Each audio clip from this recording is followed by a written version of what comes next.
Nagluto nga pala kami ng lechon manok, sariling version ito.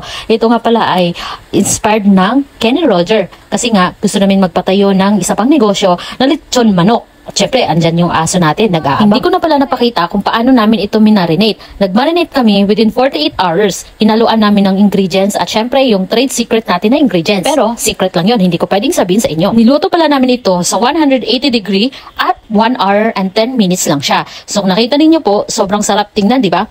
Mayami at juicy talaga at lumalabas yung juiciness niya. Sa pagluluto pala ng lechon manok, kailangan mo talaga siyang ipanuot yung lasa or yung mismong flavor ng chicken. At ito na nga, hinango na namin siya at ilipat para hiwain, makita natin kung ano ang laman o ano ang texture mismo nitong nagawa natin lechon manok.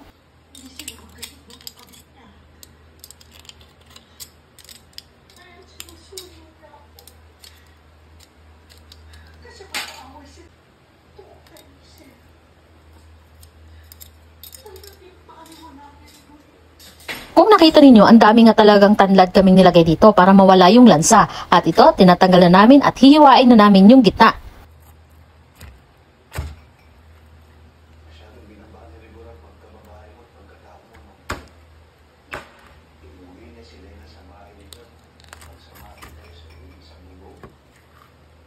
Sobrang juicy nga ang nagawa namin at sobrang lambot. Ayan, no, kung makikita ninyo, ang lasa niya ay talagang napakamalinamnam at mouth-watering. Hindi ko inasahan na ganito ang kinalabasan. Ang lambot nga ng chicken na to. Kumbaga, pag isang ikot mo lang, natatanggal siya. Grabe lambot.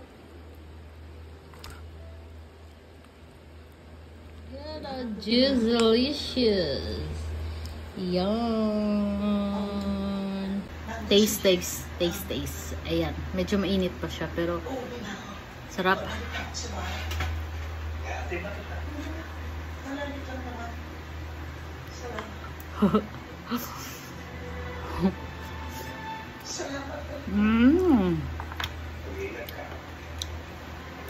Masarap pa to sa ano? Masarap sa Kenny Roger.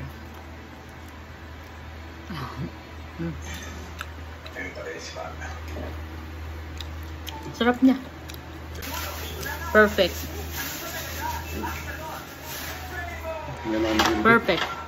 Ang sarap niya.